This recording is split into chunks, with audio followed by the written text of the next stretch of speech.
নমস্কাৰ ছাত্ৰ-ছাত্ৰীসকল তোমালোকৰ চতুৰ্থ শ্ৰেণীৰ গণিত বিষয়ৰ এটি নতুন ভিডিঅলৈ তোমালোক সকলোকে স্বাগতম জনাইছো। আজি আমি অধ্যায় 4 হৰণৰ এই অধ্যায়ৰ বাকি যিকেইটা অংক আছে আমি সেইবোৰ কৰিম। যোৱা ক্লাছত তোমালোকে হৰণৰ দীৰ্ঘ হৰণ এই পদ্ধতিটো তোমালোকে হৰণ কৰা শিকিছিলা নহয় জানো? আজি আমি এটা নতুন পদ্ধতি শিকিম, হেতু হৈছে চুটি হৰণ। দীৰ্ঘ হৰণৰ নিচিনাই হয়, পদ্ধতি একেই, কেৱল লিখাৰ পদ্ধতিটো অকমান বেলেগ। দীৰ্ঘ হৰণ পদ্ধতিৰে চোৱা 225 হৰণ 8 এইটো এনেকুৱাকে কৰিছিলো হয়নে? তোমালোকে ইয়াৰ আগতে উদাহৰণবোৰ নিশ্চয় চাইছা। তো আমাৰ এনেকুৱা বক্স বনাই কৰিছিলো, বাহিৰত ভাজক ভাজ্য, তাৰ পিছত আমি ওপৰত ভাগফল পাও আৰু বাকি কৰি কৰি লাষ্টত কি পাও? বাকি বা ভাগহেগ। চুটি হৰণ পদ্ধতিত অকমান লিখাৰ প্ৰসেসটো বেলেগ। চুটি হৰণ পদ্ধতিত আমি এনেকুৱাকে কৰিম। এইটো অংককে আমি চুটি হৰণ পদ্ধতিত কৰো। এতিয়া ভিতৰত কি থাকিব? ভাজ্য। ভাজ্য কি আমাৰ 225 আৰু আমাৰ ভাজক কি হয়? 8 হল। এতিয়া আমি এইটো ক্ষেত্ৰত কি কৰিছিলো? আমি তুলনা কৰিছিলো। ইয়াৰে প্ৰথম সংখ্যাটো আমাৰ ভাজকতকৈ সৰু নে ডাঙৰ। এতিয়া আমি এইটো ক্ষেত্ৰত তুলনা কৰোতে কি পাইছিলো? কাৰণ 2টো সৰু 8টো ডাঙৰ, ভাজকটো আমাৰ ডাঙৰ আছে, সেই কাৰণে আমি কি হ'ব লাগিব? দুটা সংখ্যা একেলগে ল'ব লাগিব। সেই কাৰণে আমি কি লৈছিলো?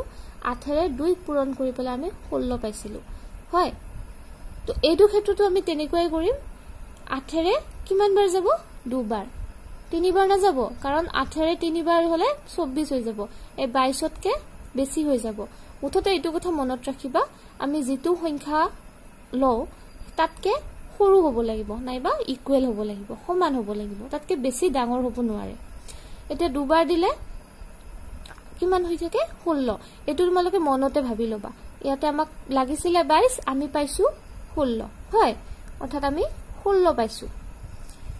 ইয়াতে আমি লিখিব পাৰিছিলো 8 2 16, কিন্তু এইটো ক্ষেত্ৰত আমি ইয়াতে লিখিব নোৱাৰি, আমি কেৱল মনতে ভাবিব লাগিব 8 2 আমি 16 পাইছো, আমাক লাগিছিলে 22। এটা 22ৰ পৰা তুমি 16 যদি বিয়োগ কৰা কিমান হ'ব? 22ৰ 16 গলে 6 হয়। এই যে 6 যে পাইছা এইখিনি কৰি পেলাই, এই 6টো তোমালোকে মনতে নাইবা এনেকা প্ৰথম তোমালোকে বহিৰ কাষত এনেকে লিখি লবা। ইয়াতে মানে আমাৰ বাকি এইখিনিত 6 পাইছো। এতিয়া এই 6টো কাষত যেটো সংখ্যা থাকিব সেটোৰ লগত বহিব, যোগ নহয়, কেৱল লগত বহিব। অৰ্থাৎ আমি এই 65টোক আমি এবাৰ চাব লাগিব হৰণ কৰি পেলাই। এইটো দেখিছা? এইটোক আমি 22ৰ পৰা 16 বিয়োগ কৰি পেলাই 6 পাইছিলো, 5টো তলত নামি আহিছিলে।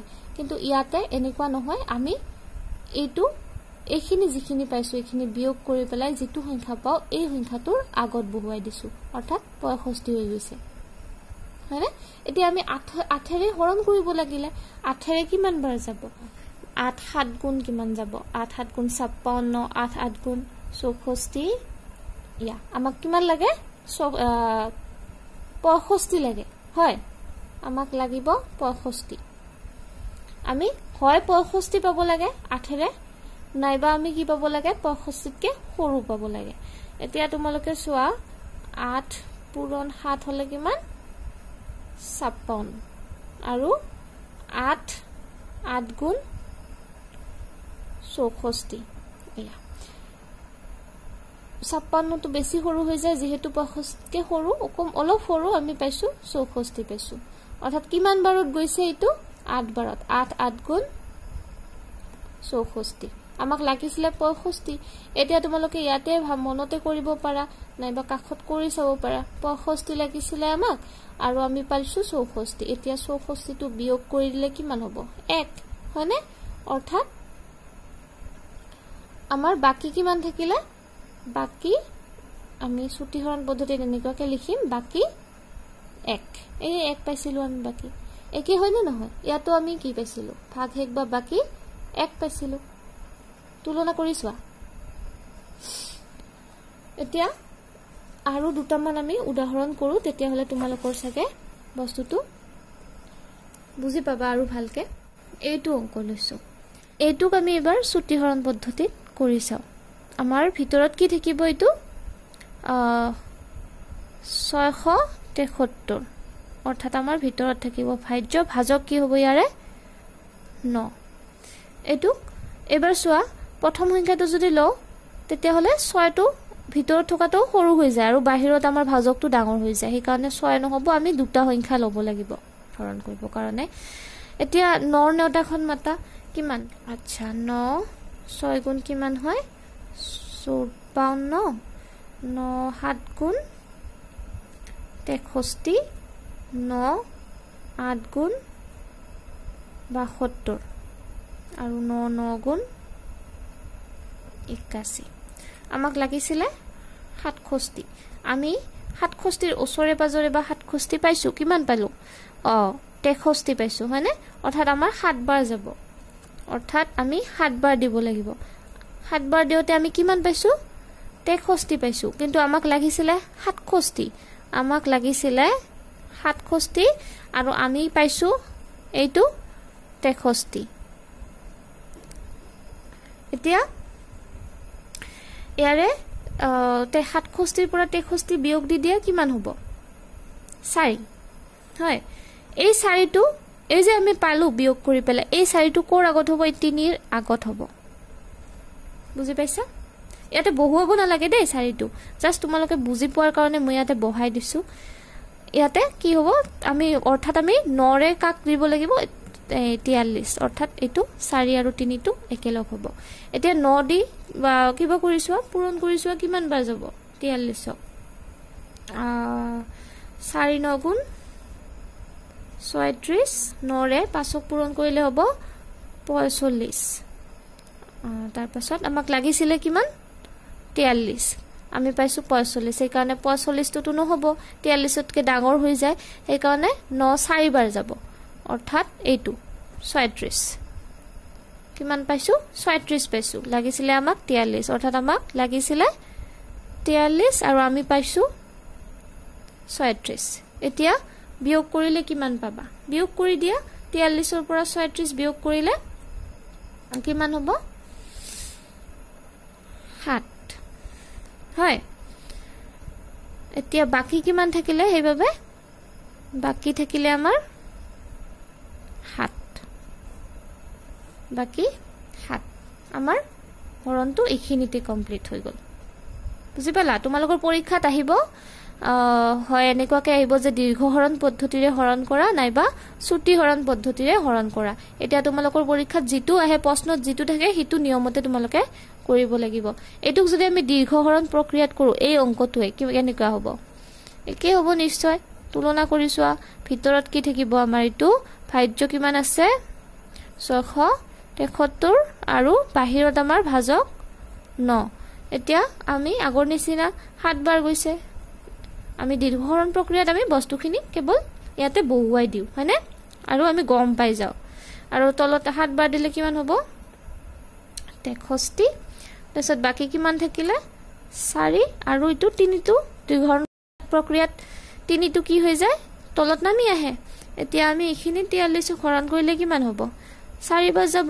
9 4 গুণ 36 এতিয়া এটো কিমান হ'ব 7 ইয়াতো আমাৰ 7 বাকি থাকিলে অৰ্থাৎ আমাৰ এটো ভাগহেক এটুক আমি কি কও দীৰ্ঘ হৰণ প্ৰক্ৰিয়াত ভাগহেক বুলি কও এটুক আমি কি কও ভাজক বুলি কও এটুক কি কও ভাজ্য বুলি কও আৰু এটো হৈছে আমাৰ ভাগফল বুজি পাইছা ক্লিয়াৰ হৈছে নে আচ্ছা এবাৰ এটা আৰু এটা বেলেগ কৰো হা এতিয়া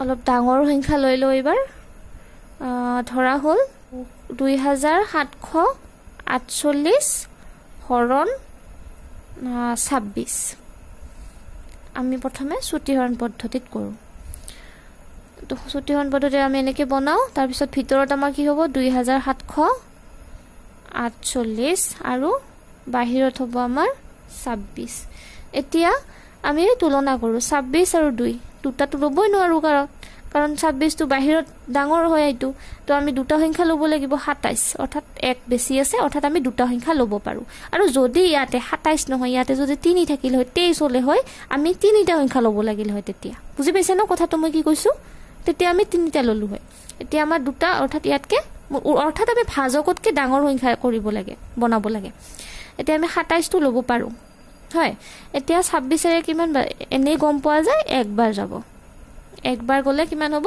ইয়াতে 26 হ'ব আমাক লাগিছিলে 27 আমি পাইছোঁ কিমান 26 হয় এতিয়া এক আমাৰ বাকী থাকিলে এই একটো ক'ত হ'ব এই 7ৰ বা 27ৰ পিছৰ সংখ্যাটোৰ আগত এই অংকটো বহিব এইটো কিমান হয় 14 এতিয়া 14ক 26ৰ লগত তুলনা কৰা মই যে অলপ আগতে ক'লোঁ ভাজকটো আমাৰ কি হয় সৰু হ'ব লাগে যেটো ভিতৰৰ অংক লওঁ তাতকে এতিয়া আমাৰ 14 আৰু 26ৰ মাজত 26টো ডাঙৰ হয় হেতু কাৰণে আমি কি কৰিম এই তিনিটা সংখ্যা একেলগে লম অৰ্থাৎ আমাৰ কৰিবলগীয়া হ'ব 148 হয় এই যে আমি তিনিটা সংখ্যা ললো সেই কাৰণে আমি ইয়াতে এটা শূন্য দিব লাগিব এটো হৈছে নিয়ম আমি তিনিটা ল'ব লাগিছিল দুটা ল'লে যে আমাৰ 26তকৈ এইটো সৰু হৈ যায় হেতু কাৰণে আমি তিনিটা ল'লো সেই কাৰণে আমি ইয়াতে কি দিলো এটা শূন্য দি দিলো এতিয়া আমাৰ কৰিবলগীয়া হৈছে 148 এতিয়া 26ৰে কিমান বাৰ যাব